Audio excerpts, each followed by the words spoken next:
Lorenz, welcome to the show. Hi, Miriam. It's so good to be here with you. Yes, I am looking forward to speaking about learning and community and what one has to do with the other and how to facilitate that. And whatever else will emerge. Some of my favorite subjects. Yay. And before getting there, I always start with the same question. When did you start calling yourself a facilitator? And actually, do you? That's such a good question because I've been thinking about that. Recently, like before you've asked me this question of like, being a facilitator and kind of like recognizing myself as a facilitator. And I think for a long time, for me, a facilitator was somebody who studied to be a facilitator. It was like a profession, and it wasn't something, whenever, as recently as like 3-4 years ago, whenever I would run a larger group event, I'd think, we need to find a facilitator. And I didn't really realize that what I'd been doing for over 10 years now, just bringing people together, guiding discussions. My wife and I started bringing people together in meetups, like meetup.com. We'd host meetups in our living room in 2011, 2012. And so we'd have like 20-30 people come over, and what we'd do would be like navigate the discussion. It took me a long time to kind of realize that the skill set that I learned doing that intuitively was a big part of what I'm doing now, and kind of connect those dots, and as this thing called a facilitator. And I don't know, I guess now I kind of accept the label, like, sure, yeah, this is facilitation, that's what I do, and even teach a course about it. I don't know if it's an identity that I'm like, I'm a facilitator. Even like a term like space holder, I don't know, for I guess, and I think that really speaks to something deeper for me as well, which is that I think a big part of this work for me is about like a natural human function. This is I also don't like the term facilitator so much because it can create this idea for people that you need a certification, and I don't really don't want to say that and detract from people who do have that certification, because it is a very specific and powerful skill set. But I think it's also that, in a way, every person is a facilitator. If in your family, with your bringing any group of people together in work, if you're in any sort of collaborative situation, this capacity to like feel people and navigate a space and be sensitive to what's in that space and present to what's there for you, that's facilitation. And I think it's a critical human function, in everyday life. And so I think that's also a big part of what I try to weave into the work that we share, is this idea that you don't need to be a facilitator to be a facilitator, if that makes sense. Makes total sense. And I have similar struggles. So when I first put the label facilitator, I learned what a facilitator is. And I was like, that's me. That's what I do. So I kind of put the label on my forehead with kind of pride. And now I struggle with it because there's so much more. And for me, facilitation now is almost like a mindset of listening, being present, holding space, guiding through curiosity, and these kind of things. Yeah, exactly. I mean, and those for me, those are a big part of being human. That's like a really critical human capacity. Beautiful. What have you learned from these early days meetups about facilitation? Everything. I mean, it's funny how things, like the journey that life takes you on, so I had this big like mystical experience about 10-11 years ago that really changed my life, and it really set the path for where I am now.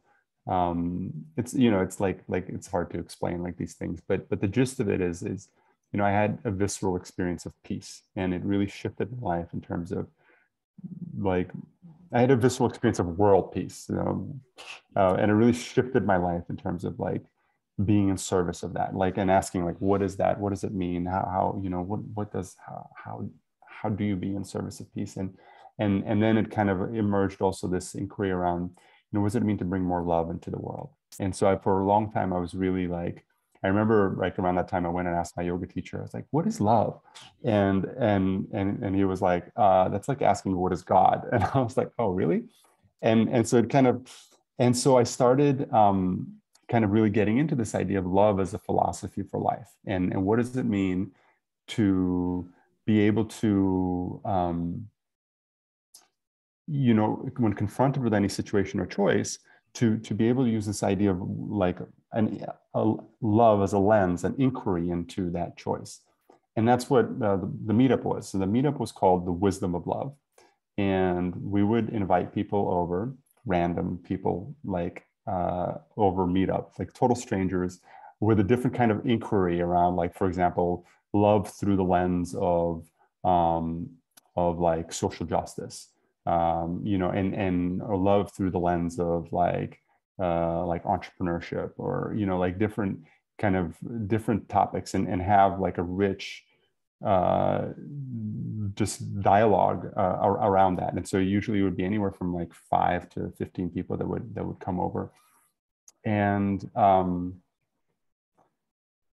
so, you know, the challenge was you have like a bunch of totally random people sitting around in your living room. And of course, there's the natural awkwardness.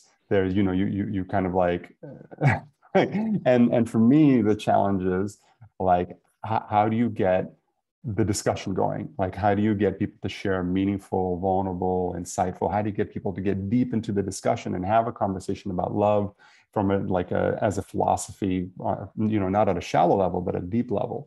And you know, I found it was like a 2-3 hour thing, and it was always similar in terms of people start, crickets, kind of quiet, a few people share, and then by the end of it, you know, you can't stop people talking. Like, people are super active and open.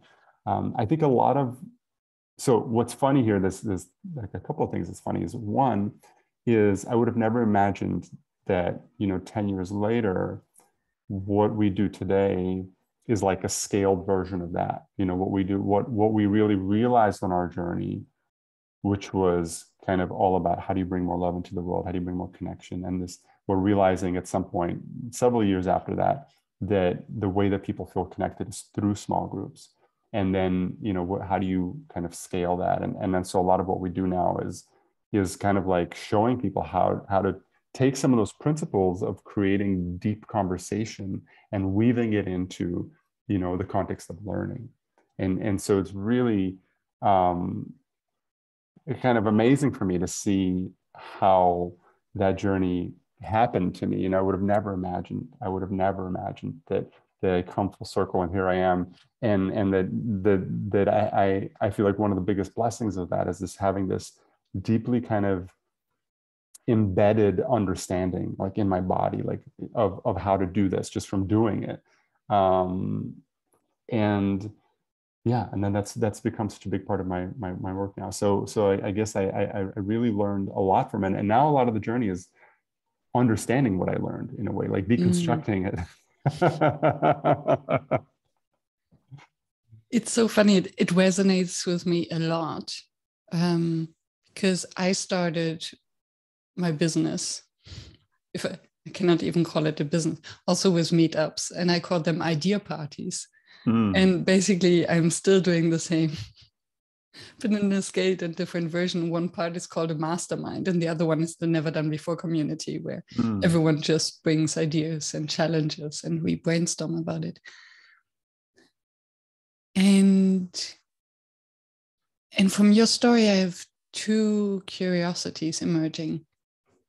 One is how you nurture or nourish the topic of love in a more maybe professional context, because it seems as if someone recently called it the L word, that you're not allowed to use in the professional context. Mm-hmm. So how do you do that? And maybe reflecting back, thinking of this group of strangers who came to your living room with the intention to share something vulnerable, and still the hesitation in the beginning, because once you're there in the physical space together, you realize how daring it actually is. So what were the tools you were intuitively using back then to make them open up and then get the conversation running? Mm-hmm. Mm-hmm. Well, I'll start with the L word. It's interesting. I have a couple of responses to that. One is that I think it's surprising how using that word, how bringing that into an unexpected context, particularly today, can be can be quite powerful. Because I feel like, I don't know if this would have been true 20 years ago. I really have no idea. But I feel like today, when you say something like, like for us, like we often share that our mission is to bring more love and connection into the world. It kind of like almost creates a relaxation in space. People get curious, and I guess that's also, maybe it really depends on the delivery of that. Like if you show up and you're super woo-woo, then maybe then it's like, oh my God, but if you show up and you're grounded, and it's, I guess it's so much about your relationship to what you're doing. And this brings me to the second point, which is I've also realized from going from this journey of like wisdom of love as like teaching love explicitly as something you've been talking about, to really an understanding that I think the experience of love is presence, and that you don't need to talk about love. That in fact, it's kind of like we started with this term facilitator. When you put a label on something, it makes it a thing. But the reality is that thing has particular universal attributes, right? Like being a facilitator, attributes of holding space, listening, sensing, really being with the person. And love, very, very similar, I'd say almost identical. Becoming present to what's there for you, becoming present to what's there for another person, developing a capacity to really hold space for that, so noticing if something's coming up for you, having the courage to speak about that, especially if it maybe is triggering in a way that isn't confrontational, or having the capacity or skillfulness to navigate that territory to create more connection. That is love. That is love. And I think that when you talked about a professional context, bringing those experiences together, weaving that as an experience in between people to create that experience of deeper levels of presence, creates the experience of love. And you don't need to label it anymore, because people will experience that deep connection. And what emerges out of that for me is love. Thank you. A thought that just crossed my mind is that speaking about love, I almost have the impression that we're taking judgment out, because there's no universal definition of love. You cannot tell how this is supposed to feel or what is supposed to be. And it's something that you cannot force. And therefore, the connection to God from your yoga teacher makes total sense to me. Is you cannot decide to believe in God as little as you can decide to love. It's something that happens to you, and that's totally out of your control. And hence, it's so deeply personal that you either speak about it on a philosophical level, or you speak about your own experiences, but there's no judgment by definition. Or if there is, then there's an awareness of that judgment, because I think, right, it's so human to judge. And I think, this is also, I mean, yeah, again, like you said, it's so unique for everybody. And for me, I think the essence of it is like awareness and acceptance, you know, awareness and acceptance. Like, I'm a human being. I'm going to have judgment. I'm going to be defensive. Like, these are all things that are going to come up for me. And a big part of that journey is just recognizing that for myself. And I think that's a big part of, you know, a facilitator's function, is noticing all these things that are coming up. And that really start, you know, noticing all the things that come up and coming up in a space, but it really, I think it really starts with ground zero, noticing all the things that are coming up for you, and being able to hold a space for that. And one of the things, of course, that comes up for every person is judgment. And holding a space for that, you know, with a lot of love, you know, oh, yeah. And then what do you do with that? And I think that's where things get really interesting, is how do you navigate that with appropriateness and skillfulness? So in this space, what is appropriate and what isn't? That's the question, right? I think, like, it sounds so simple, but I think this is like, I think it's a huge question, you know, because, and it really, like, lands in our humanity, right? Because things come up for you, and particularly in challenging situations, what is appropriate, you know, and I mean, of course, it's so depending on context, because it very much depends on how your role as a facilitator is your role entirely neutral, so that what comes up for you, you're kind of, it's there's less room for that, or are you an active participant, so that what comes up for you does have a place? I mean, no matter what comes up for you is present in a way, but what is appropriate, I think, and knowing how to weave that into a situation or a circumstance, I think that that's the heart of this kind of having a relationship with space, you know, having a relationship with space. And I also feel like it's not something that you can learn in a book. It's something that you learn with practice, with prototyping. You called it testing. You had your testable. And for me, I have a very similar orientation, but I call it prototyping. And for me, everything is a prototype. You know, like every conversation can be a prototype, an opportunity to try something, to say something in a different way. And particularly every group experience is a learning experience and an opportunity to practice. And I really think about that all the time, is that's how I develop my understanding of what's appropriate, is by trying new things in different situations to see how people respond. And then if the response isn't what I hope, you know, sometimes something quote unquote challenging will happen, you know, like, and I'll make a mistake.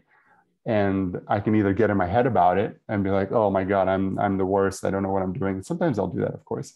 But I always, like, recover from that by asking myself, like, what am I learning here? And sometimes if I have the foresight before I try something different, be like, okay, I don't know what's going to happen, but I'm going to try this and I'm going to see what happens, and I'm going to learn from that. And that, I guess, that kind of is how I figure out what's appropriate. I like that, which brings us back to the mindset thing, right? If you have the prototyping mindset, then it's easier to just try and give it a go and learn as you advance. And I like the concept of love being more about humanity, or the awareness of shared humanity. And this almost makes it sound more appropriate to be also a topic that must be addressed in the professional context. I think especially in times like these, where the world is collectively going from one crisis to the next, to raise the awareness that we're in this together, although in different ships. Yeah. And to really notice, I mean, this is such a rich topic, you know, because I think a big aspect of also what's happening in the world is related to tolerance, you know, and I think tolerance, the capacity for tolerance, really is very closely related to our self-awareness and our self-acceptance. You know, like I feel like when you have a deep relationship to yourself, to your own humanity, to your own imperfections, to all those aspects of yourself that are challenging, and when you really kind of have a relationship to that and you're present to it, I think it makes it much easier to be tolerant of other people as they are, of the things, their quirks and idiosyncrasies, and that's a big part of. I think that's a big part of love. 100%. I tend to believe that we're most intolerant towards those who are almost a mirror to our dark sides and our shadows. Mm. And it's like telling an adolescent what they are supposed to do or giving them orders, and then they feel judged for not being adult enough. You're treating me like a child, which wouldn't happen if we're already adults. So it's their insecurity that gets triggered and hence they fight back. Or if I see someone acting rude, in my perception rude, maybe I'm intolerant because it triggers my sense of, or my insecurities of maybe being more outspoken or taking more space and not daring. So I think the more we react, the more intolerant we are, the more it actually tells us about ourselves than about others. And you use the word there that has been a big part of my exploration, which is insecurity. Mm. This is, I feel like, so much of I feel like so much of becoming human, of really, I guess, and rephrase that maybe, of really connecting with your own humanity is connecting with your insecurities, the depth of your insecurities, and that's been a big journey for me. I'd say that's a big journey of, and I'll explain it maybe in one of the simplest ways. My mind can be very busy, and I meditate a lot. I meditate 2 hours a day. And a big part of that is what I find is at some point in my meditation, I'll connect with some sort of deep-rooted insecurity. And when I can connect with that viscerally, like in an embodied way in my body, and just really be with it, everything else calms down. My mind finally calms down. And so I really noticed this topic of insecurity is a big part of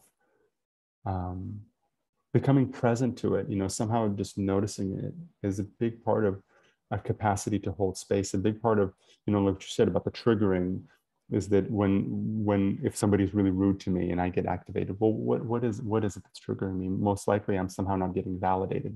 There's an insecurity there that is being like touched that I don't want. This person isn't seeing me the way I want to be seen. Mm-hmm. Right? How dare they? But what's there is an underlying insecurity, and there's nothing. I think the key to understand is that there's nothing wrong with that, right? And really, it's very natural. It's very human, and that's a big part of the tolerance, is coming in touch with the most uncomfortable parts of yourself. That if you can really reconcile them and integrate them and be okay with them, it creates so much capacity to be with others as they are. Yes. And that's why I think it's so important why it's so magic to enable these open conversations, these vulnerable conversations where we can share our insecurities. Because I think we all have them, right? I mean, that's part of being human. There is no human being who doesn't overthink on some issues of not being good enough or being an imposter or any of those. And I think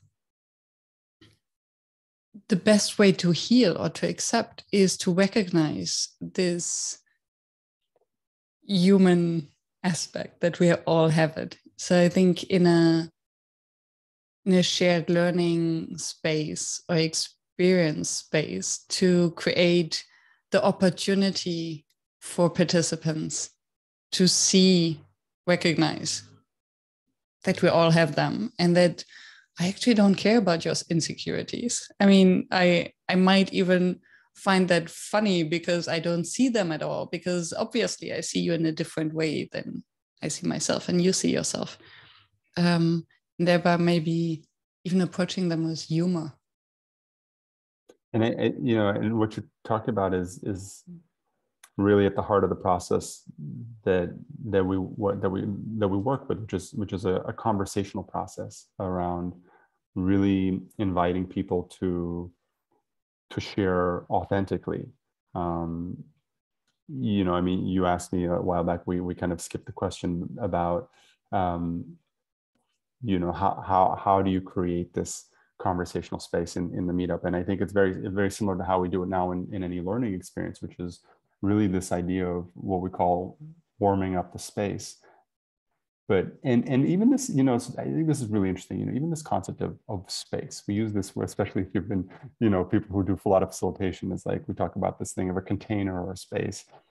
And every once in a while, somebody will be like, "What do you mean when you say that?" And it's like such an interesting question. And I think, and so I've really been thinking about this. And so in a way, there's probably all sorts of technical definitions for it. But I think what's really interesting for me is that there's an aspect of what we call space that is beyond definition, particularly in a group space like a container. There's an aspect of that is beyond what you can define in a way that really conveys what it is, right? And that's because, for me, one of my definitions of space, that a space is in a way the sum of how people feel in that space. And the way that happens is through the modeling of the participants.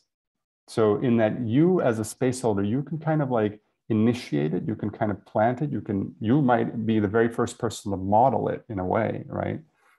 But then it has to be established by the participants in the space to model it for each other so that it becomes that space, right? So it becomes a space where, because the space is what makes the space what it is how people show up in the space, right? What makes it what it is how people show up. It's not something you say, it's how people show up. And then that is what it is. And that is a function of how they feel, right? And that's a function of how everybody is feeling there.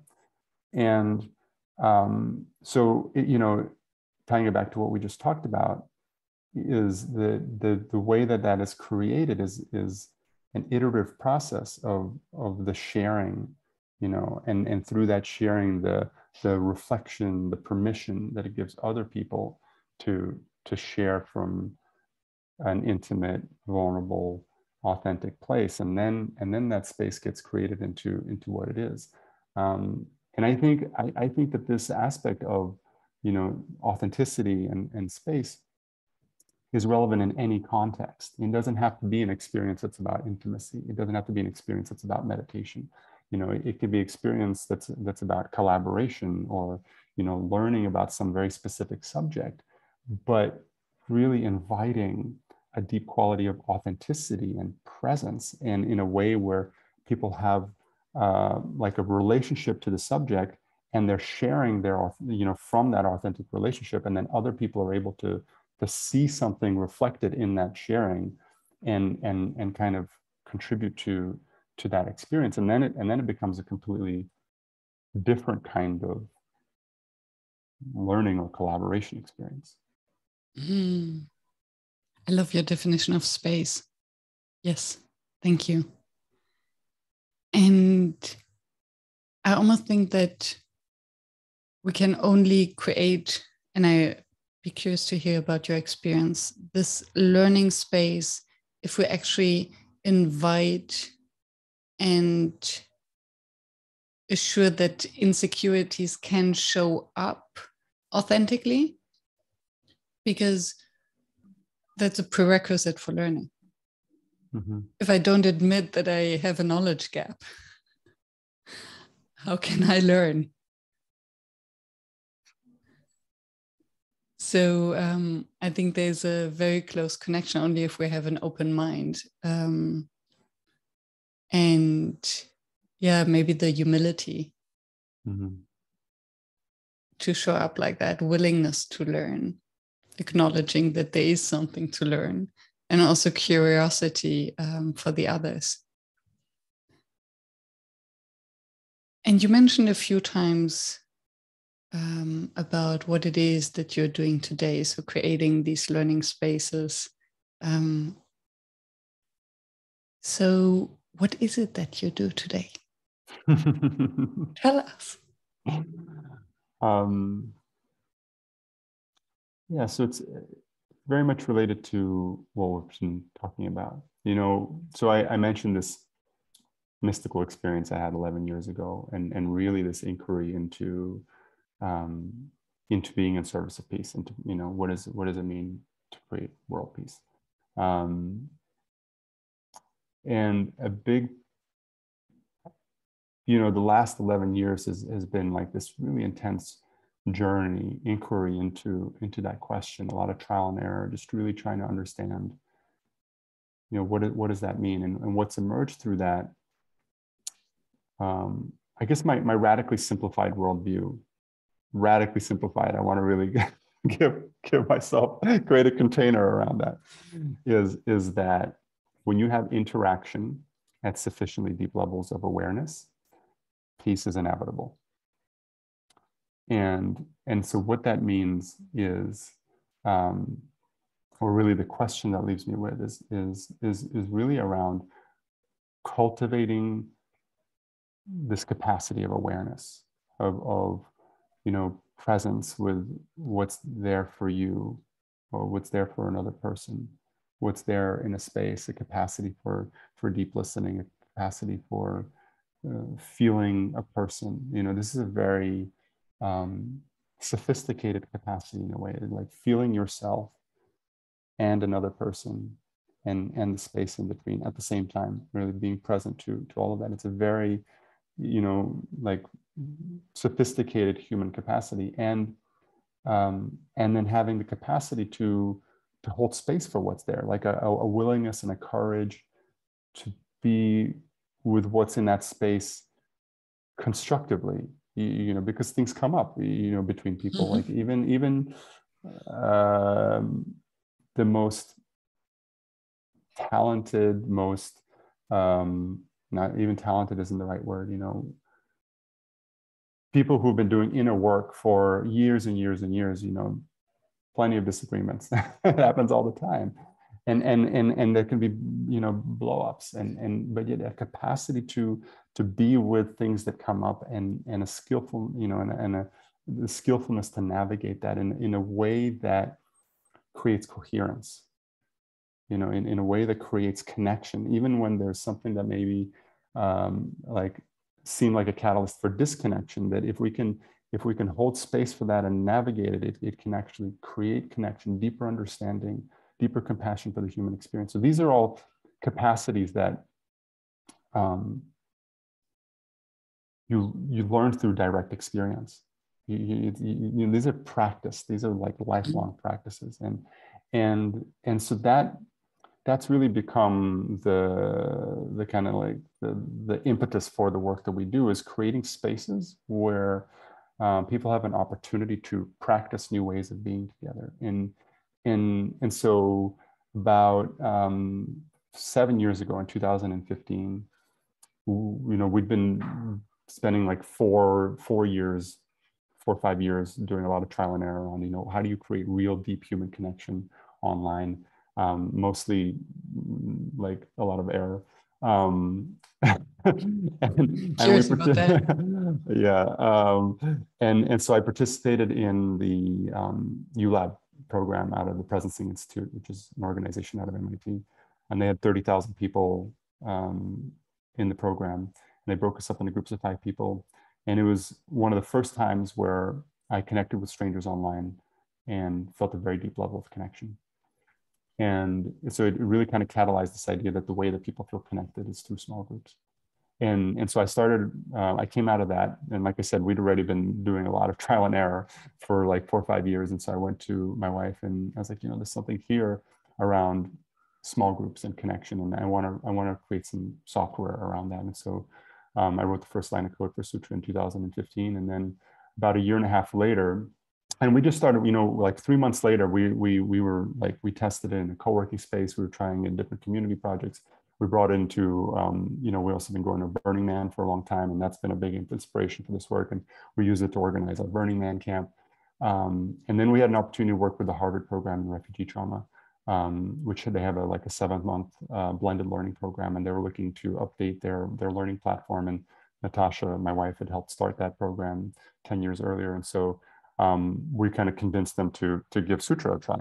And it, you know, and we had like really high levels of engagement. And so it really catalyzed this second idea that learning together can be a catalyst for participation. And so these two kind of, I think the two big epiphanies that came out of this process were that the way the connection happens is through small groups, and that learning can be a catalyst for connection. And so that's really been the journey of the last 7 years, is really looking at this intersection of group learning, connection, deeper levels of awareness and presence. This understanding that, you know, this thing that we call love is you know, is about direct experience. It's about developing capacities, you know, new ways of being together that involve listening, presence, sensing. And so what we do now is we've built a platform that's really designed around group learning, around the kind of like the theory and the philosophy that I've just shared. And we also realized that, you know, we always say Sutra by itself doesn't magically create meaningful connection. Like a tech platform by itself doesn't magically create meaningful connection. The big part of that is the process. It's how you architect the space. It's how you invite people into that experience. So many of our experiences are a combination of Zoom and kind of how that space is constructed to invite deeper levels of sharing and trust and commitment and participation, and then how that can be woven into an online space where there's an opportunity to really deepen that discussion, and how do you create a container for that overall experience. So what we do today is basically Sutra, which is a tech platform that allows you to easily organize content and discussion spaces with a lot of kind of support and best practices around how to connect that with face-to-face Zoom experiences that really emphasize connection and presence.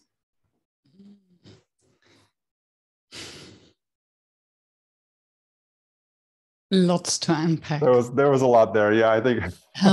Good, it's good. And I just have to decide very quickly which kind of chain of thought to follow. One thought was almost, is learning the excuse to build connection, or is the connection the excuse to learn? I guess it depends on what you mean by learning, right? Like, because there's very different, I think it's also critical to understand the spectrum of learning, because on one side, go ahead. It's funny because this would have been the other question. So let me just throw it in, and then you can answer them together. What kind of learning you're focusing on with Sutra? Because you mentioned a Harvard program, blended learning program. So I immediately think of educational learning in the educational kind of sphere. Mm-hmm. And maybe there are more layers to that. Check. Yeah, so I think that's a great question. Like, first, just talking about online learning, right? There's a broad spectrum there of, on the one hand, you have what's like called an evergreen course. Like, you put content together, you put it up on a website, people somehow sign up or purchase it, and then they go through it on their own. And I kind of think of that as like a digital book.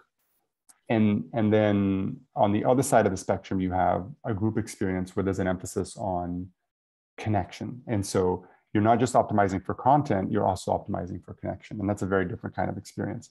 It involves a different level of involvement on the part of the course creator. Very different kind of skill set, very different intention, very different commitment in a way. And so we're talking about those kinds of experiences, and really this idea that it can be about anything. It doesn't have to be about mindfulness or meditation. You can have this kind of conversation-based, connection-based learning experience around almost any subject matter. And then as far as, like academic programs or, a lot of our users tend to be coaches, consultants. I think the key thing is just people who, there's a couple of things here. Is one, I think people are completely overwhelmed by content. We live in this like super information heavy world where, there's a 24-hour news cycle. There's like 1 billion online courses. And I think people are starved for like connection. There's only so much you can also absorb and learn. And this is also one of the biggest things that we have a program called Transformational Teaching Online. And I think one of the biggest things we hear people pass through the program, and they're like, I want to completely reframe and redesign what I want to do, because they realize that it's not about creating 1,000 modules with all this content. It's really about creating an experience where people have an experience. And I would add to that where people actually learn something that they take away, that they actually like, that stays with them.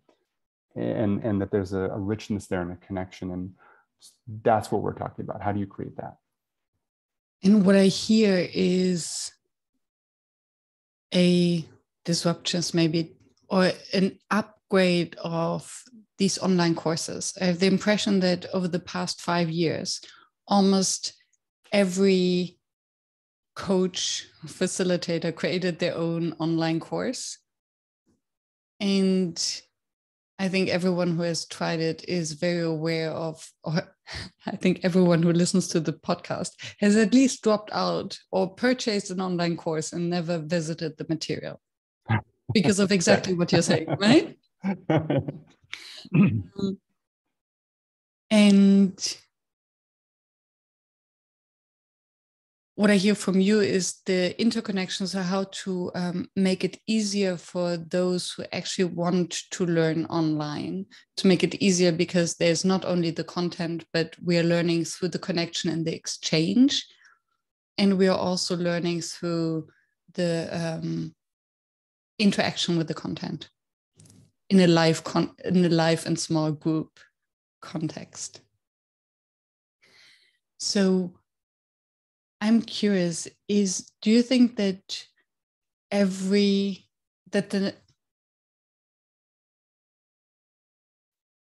me rephrase that. What is the level of facilitation know-how or experiential learning know-how that is needed to design such a course on your platform? Or to what extent is the platform actually the facilitator of this kind of program, that it's weaved into it and to make it easy? Yeah, that's a great question. I think we'd like to develop the platform to become a facilitator in a way, in the way that you're describing. I think that's a really great idea.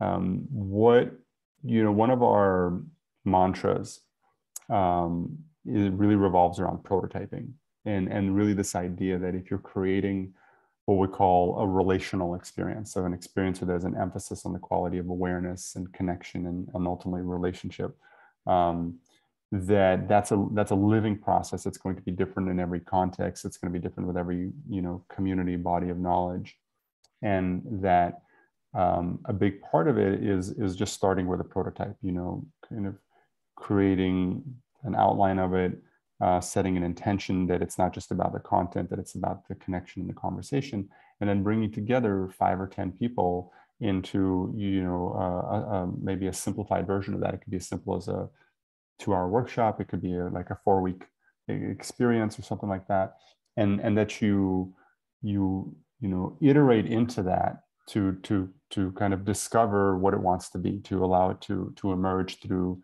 a process of really engaging with the real world. And in that sense, I think that really reduces the bar for the skill set that you need as a facilitator. Right? And that's a big part of this thing, is that if you have a genuine desire to create connection, if you have a genuine desire to kind of share what you know in a way that creates connection, conversation, I mean, it's likely that you already have like some sort of deep relationship with the material. You understand this, it's in you in a way. And the other side of it is that, you know, the biggest thing we see with people are people who are like really in their head. They have this big vision and all these ideas. And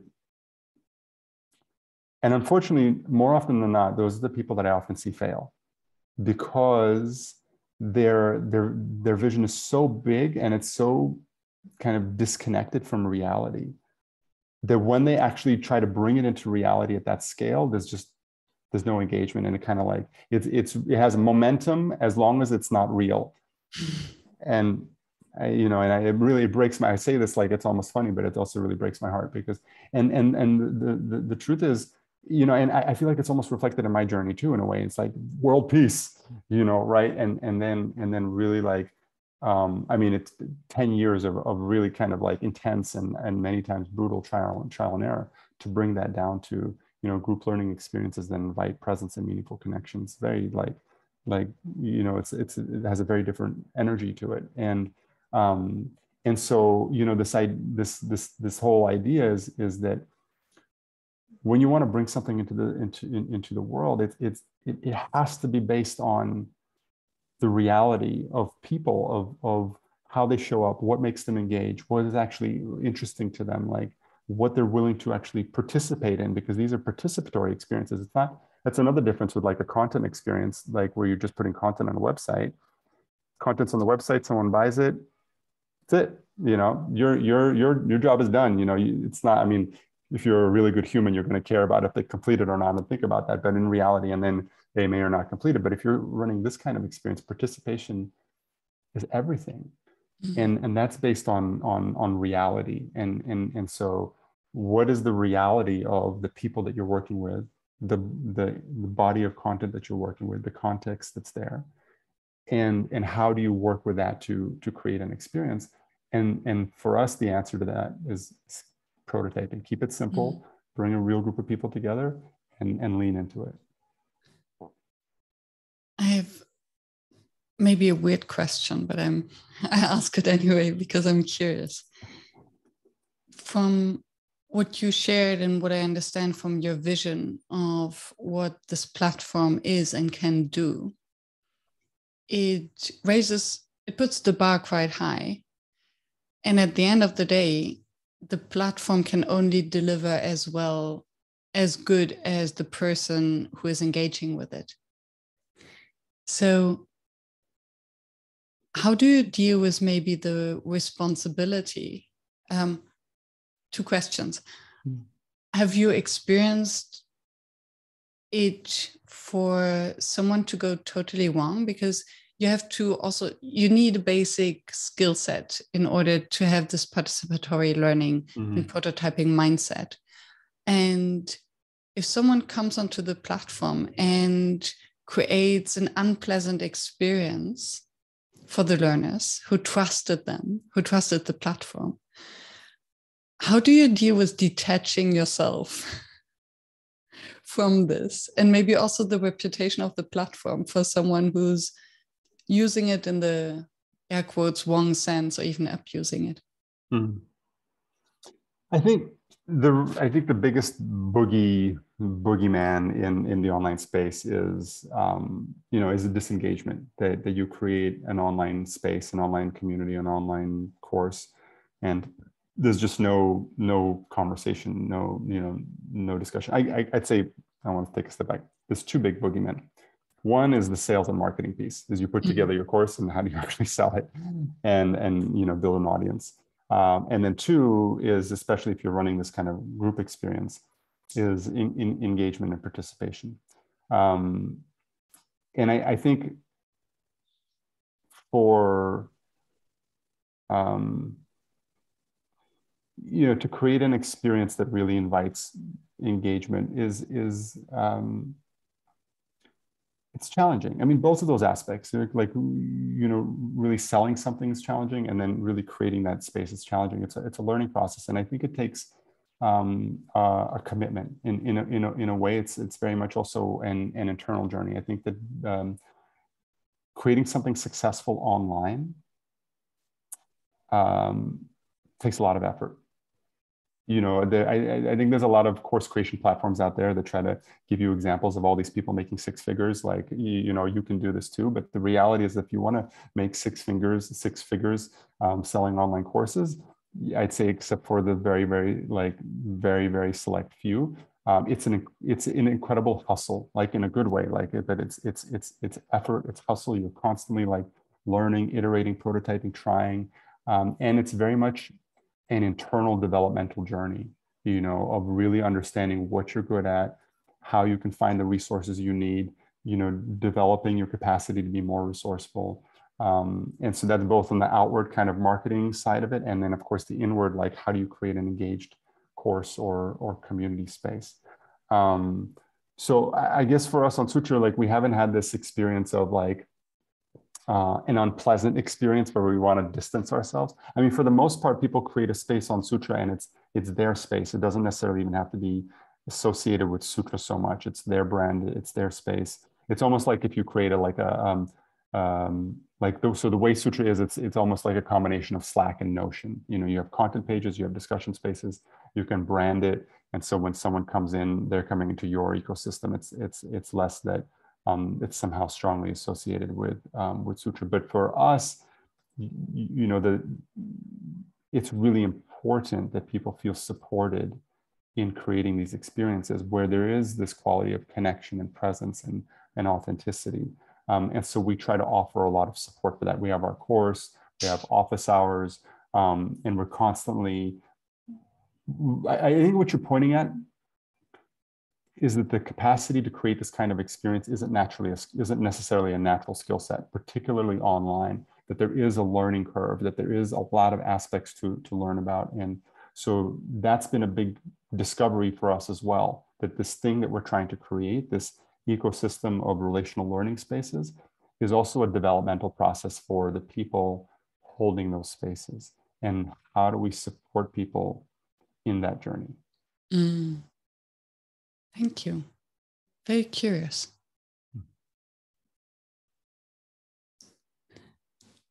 What makes a workshop fail?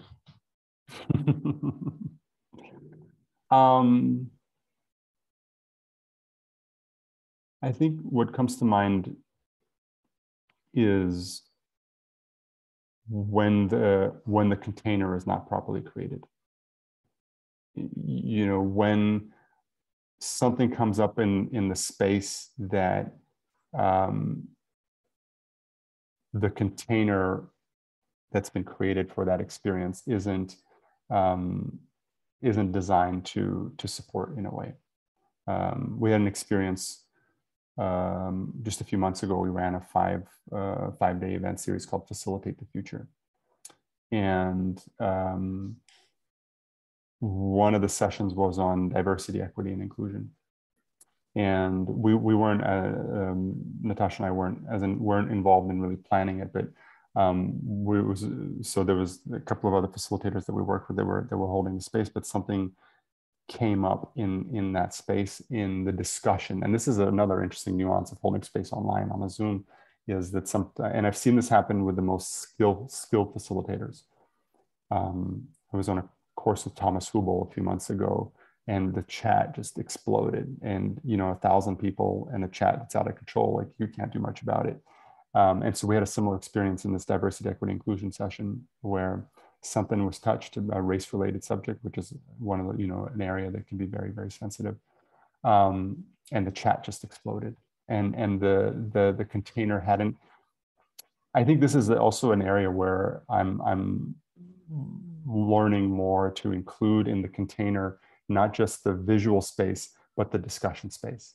It's very easy to kind of like overlook the kind of the agreements that you create, or how you, especially in a sensitive space, of being very clear about kind of the nature of the chat space, and then also having a lot of clarity on how to respond if that starts getting out of control. Because the challenge with the chat space is that there's no face-to-face, so there's no consequence, right? There's no, you can put something there and that triggers everyone else, and then everyone starts jumping in. There's no consequences, no relational consequence. I think honestly, is the challenge with media, media in the world, is it's easy to say things and there's no relational consequence. You don't feel the impact. You don't get that. You don't get that kind of visceral face-to-face response. And so I think what one of the things that can make a workshop fail is really particularly more sensitive workshops. I'd say the more sensitive the workshop, the more absolutely critical it is to understand the container that you're creating and how to navigate that, how to respond if things go sideways. Mm-hmm. Yeah. Yeah, the image that came to my mind was immediately Twitter, where you rarely see this level of negative interaction on platforms like LinkedIn, for instance, because there's always more of an identity or an image attached.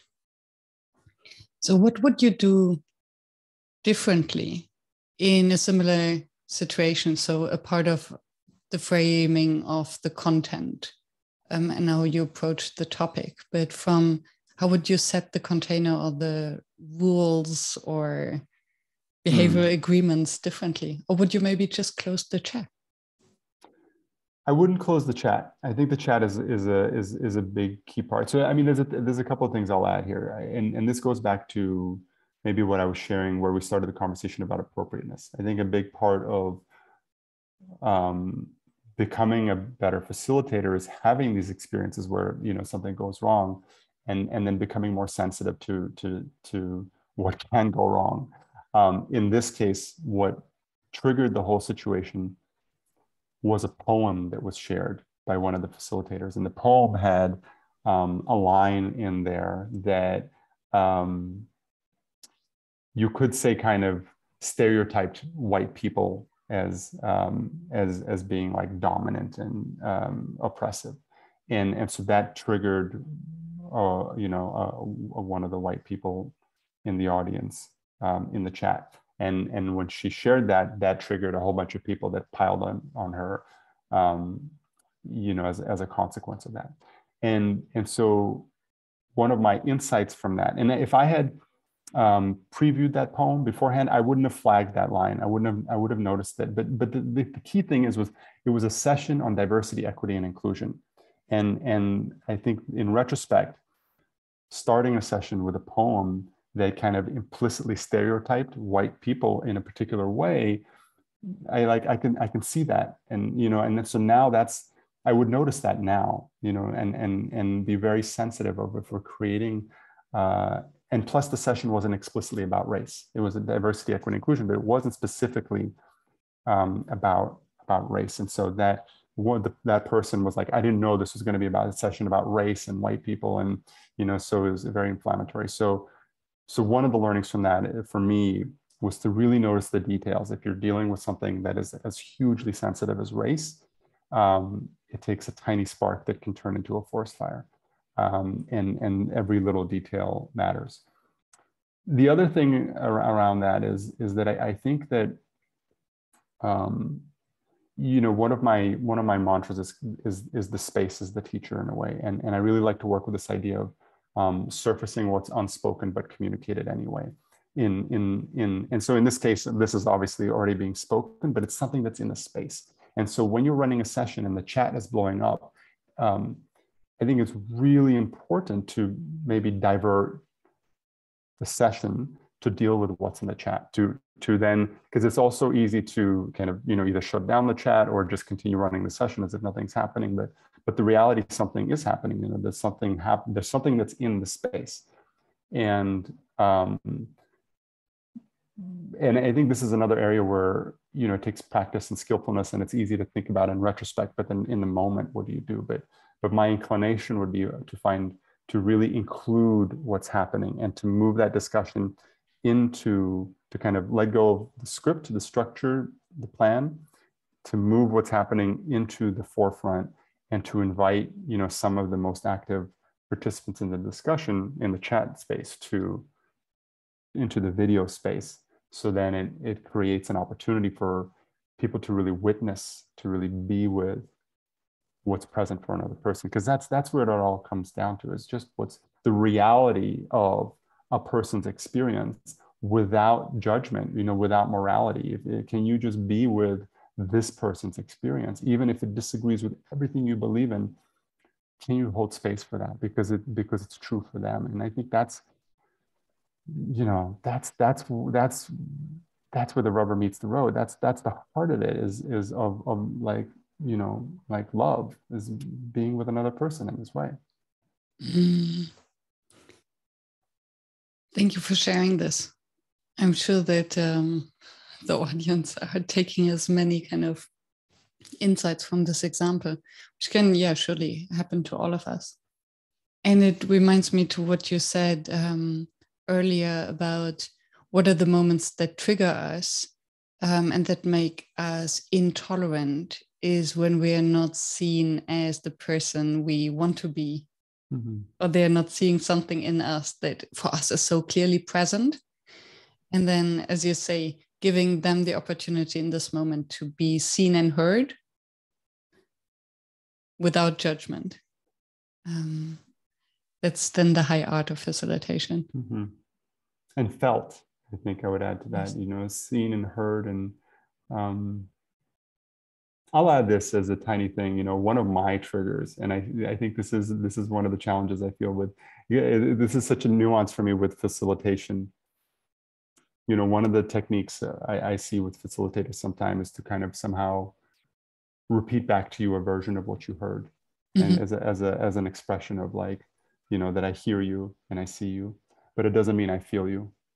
And that's a big difference. And I always feel when someone is hearing me but not feeling me. Oh, that's a deep one. And it reminds me of a study that I read. I think I mentioned it a couple of times already on the show, but I'll still repeat it. Is that it was a bunch of psychologists, and they were asking how sympathetic someone at the McDonald's drive-thru would be to them.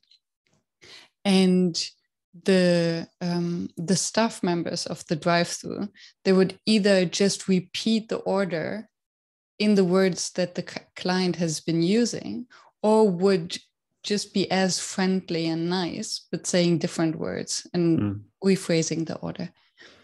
And clients would find the employee of the drive-thru the more sympathetic, and would like them more the more they just used the exact same wording as they did before. So I think in what I hear from your story, I guess it's a sort of NLP. Oh, we have learned that people will like us if we're just repeating what they said. But then we are not at the McDonald's drive-thru. We're hosting a workshop, right? So it's not about being liked.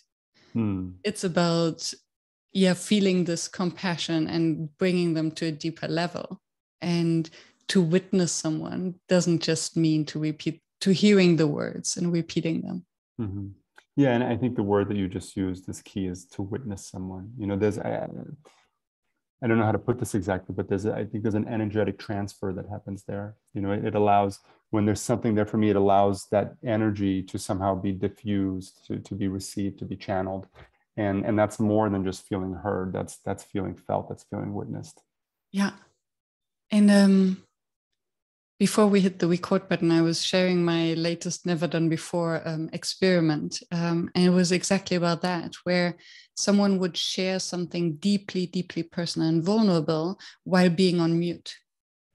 And what I realized was how nourishing it is to witness someone in their deepest feelings and emotions, and that then we don't even need to hear the words.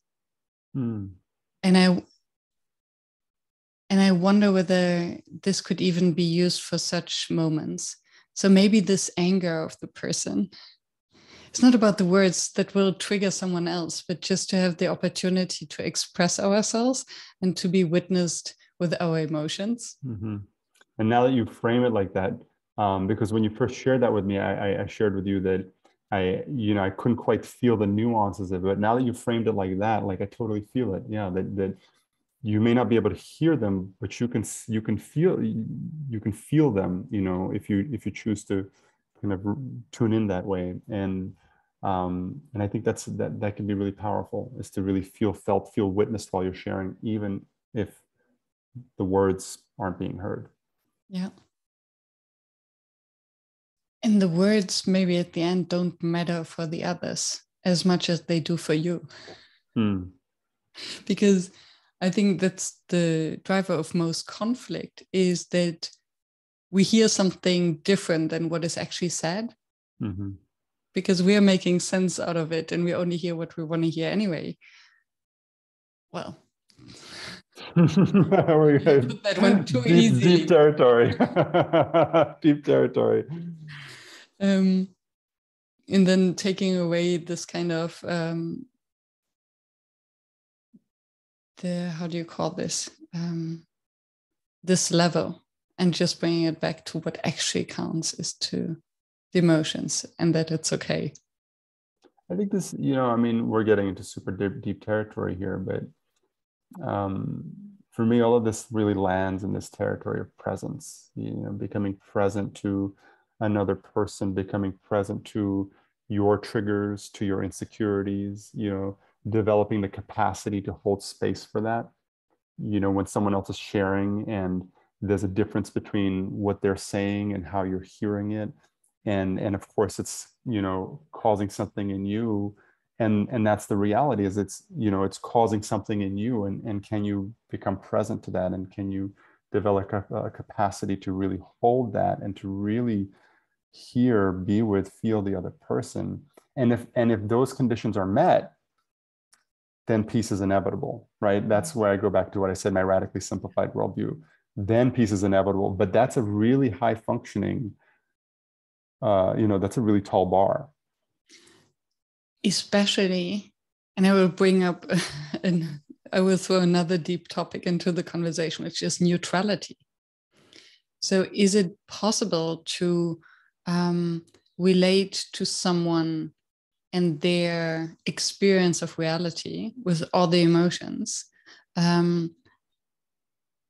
connecting, witnessing, holding the space while being neutral?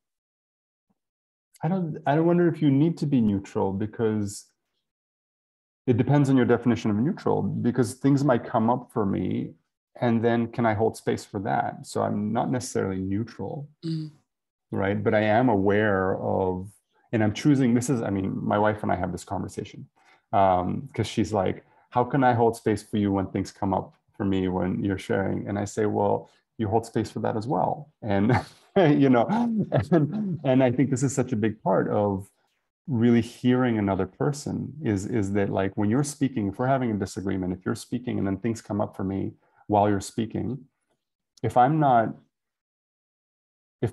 then reacting to you from what I share, then you're never going to feel heard. So at some point I have to hold space for what's coming up for me. And that doesn't mean that there's a subtlety here, because it's easy to maybe make the assumption that if I am not reacting for what's coming up for me, then I'm kind of pushing what's there for me to the side and diminishing myself. But that's not at all the case. It's holding space for all of that. And first and foremost, like, if you're speaking, if you're sharing, then I honor you with that deep presence and capacity to hold space. And then it comes back to this appropriateness of how do you respond and all of that. But then, of course, if you feel entirely heard, there's a much higher probability that now, if there's an invitation for me to speak, that maybe you will offer me the same in return, and hear me. And now we have the ground for a much more constructive interaction.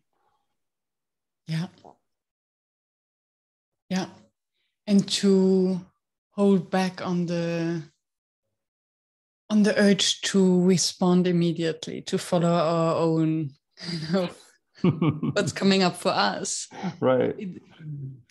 It's like this mosquito bite, that it feels so good to scratch, although we know it's so bad, because we only make it worse.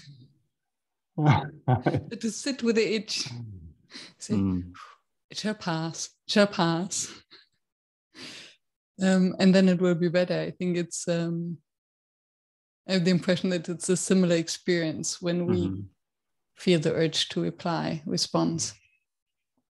And thereby, not hold space for ourselves. I like the image or the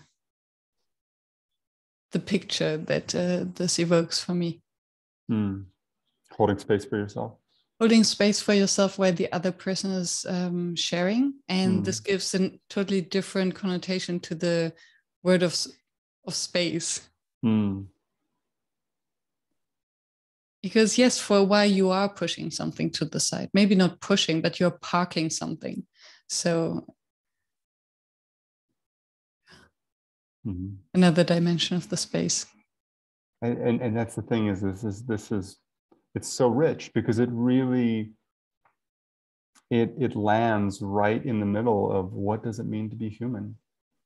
You know, what does it mean to be human? And that's kind of goes back to where we started around, like, you know, being a facilitator or these functions, you know, of witnessing, listening, being, and holding space that are so deeply embedded in our core humanity, you know, to really be with another person, to really be with ourselves, and then of course the reality that there isn't any clear answer there, that it's an infinite inquiry and discovery, you know, and journey into all of that. It's very rich. And although we're running towards the, I've been talking for 1.5 hours, you have implicitly mentioned it, and I still want to ask the explicit question, because I just enjoy hearing the answers of the different guests so much. What is your number one facilitation challenge?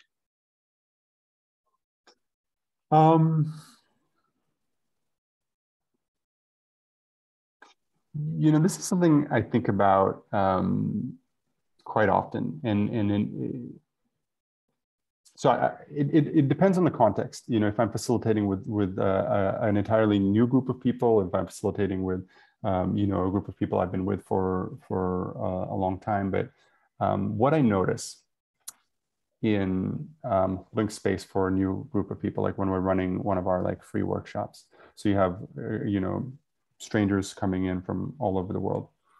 I feel very early on, even sometimes before the call, kind of the coherence of that space before I enter it. And there's a really interesting intersection of my internal condition and then the people that are showing up and what's present in that collective space.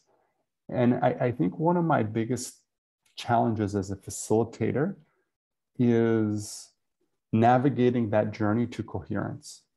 You know, like sometimes you have a group of people together and there's just the force is with you. There's the flow, the right things are being shared, like people are super active, everyone's talking, you're like, this is amazing, right? And sometimes it's crickets, or there's just awkwardness and it's weird, or people start talking for really long times about inappropriate things and you're like, how do I deal with this? You know? And I think that, like, and then sometimes I'm in a really good place and sometimes I'm not. That's just the reality. I'm not like always like a, you know, perfect facilitation space when I have to facilitate, right? Sometimes I'm like, this is the last thing I want to do, but I do a lot of this, so inevitably I end up in situations where I have to show up, and I think that territory, because it also weaves in questions of authenticity and appropriateness. If I'm holding a space and I'm inviting everyone else to be authentic, you know, what does that mean for me? What's appropriate? Because a lot of my energy kind of sets the space for the other people there, and so, you know, my practice of kind of grounding and preparation before holding space, I have a kind of a short physical practice and just really kind of getting settled. and then just navigating the what I'm calling coherence here, of a space from. I really feel like it's a relationship between what's present for me, what's present in the space, what I'm picking up, what's kind of coming up for me as a function of what's in the space, and then just my capacity to kind of ride that and have a certain skillfulness and also trusting the space. That's a big part of just like, I'm going to trust that I have this intention, because for me, the intention is always that by the end, there'll be a very deep sense of connection and coherence. And so part of it is also just trusting that as long as that is my intention and I navigate that space with as much grace and skillfulness as I can, inevitably, sometimes it happens at 1 hour and 59 minutes. But it almost always happens. And it's such a learning journey for me. Thank you for sharing that. It's my favorite question. It's a great question. I only started to ask it recently, maybe 5 episodes ago. And it brings up so many learnings and this humility for our practice that it continues to be challenging at times. For me, all the time. I mean, I find the journey of holding space very challenging. Yeah, for them and for us. Mm-hmm. And letting go of expectations of how it's supposed to be, how deep connection must look like. Mm-hmm. Because this is also something very personal, right? It's like love. To what extent someone feels connected to the space and the participants and the content is something that is out of our control. And it's so rich, because it's going to look different every time. And having the receptivity, the humility, it's just, I really feel like it's, if you let it, it's a very deep personal transformation, transformational journey for the space holder. Mm. Yeah. And we'll put the link to experience that in the show notes so that the audience can test it out. Is there anything that you would have liked to share or speak about that we haven't touched upon? Do you know when you're going to be publishing this? Yeah, I can tell you. Roughly. Gordon just cut that one out. Gordon is my editor. So, do you have a preferred date? Well, we're running a big crowdfunding campaign. So that's going to happen. That's going to launch on July 25th. I can move you a session. You're now planned for August 4th. So that's perfect because it'll be a month long. Okay, perfect. Yeah. I could also put you on July 28th. Either way, it's fine. So okay, so August 4th. Let me just ask you again, so that as we're approaching the end of our time together, is there anything you would have liked to share or speak about that we haven't touched upon yet? Yeah, thank you for asking. Yes. So our 10-year journey with this work is really culminating in a big next step for us, which is we're running a crowdfunding campaign. So so far, Sutra has really been an incredible labor of love and incredibly self-funded. And we're really coming to a place that in order to continue growing the platform, and really the heart of our platform is the creators, and creating a community of people committed to working with people in this way, people committed to this kind of holding space and creating a platform that's really about providing them with the tools and the technology to help them do what they do, and also opportunities for them to connect, to share knowledge and resources, to collaborate. So the next big journey for us is we're launching a crowdfunding campaign at the end of July. 2022? Yes, 2022. The July tentatively, if the internet gods are with us, we're launching on July 25th, 2022, to raise $100,000 for Sutra. So you know, if this you know, if this speaks to you, talking to the audience, you know, I invite you to check it out. Check out Sutra, and also a part of what we'll be offering in that crowdfunder will be lifetime access to the platform. So for a hugely discounted rate. So if this speaks to you, you know, if the platform resonates with you, and also if you kind of resonate with being part of a community of people that kind of have a very similar relationship to love and presence as we've been talking about, then I hope you'll join us. Thank you. I'll add all the information to the show notes. Thank you, Miriam. It's been really wonderful to kind of take this deep dive into topics that are very, very close to my heart. Yeah, thank you for sharing and for going there. Who would have thought that we spend most of the time of the conversation speaking about love? Love and learning. Love and learning. And I think the whole thing is that love is learning. You know, love is a process of learning, never ending. What is there else to say? Amen. The L word. Amen. Thank you. Thank you. Dum, da, da, dum.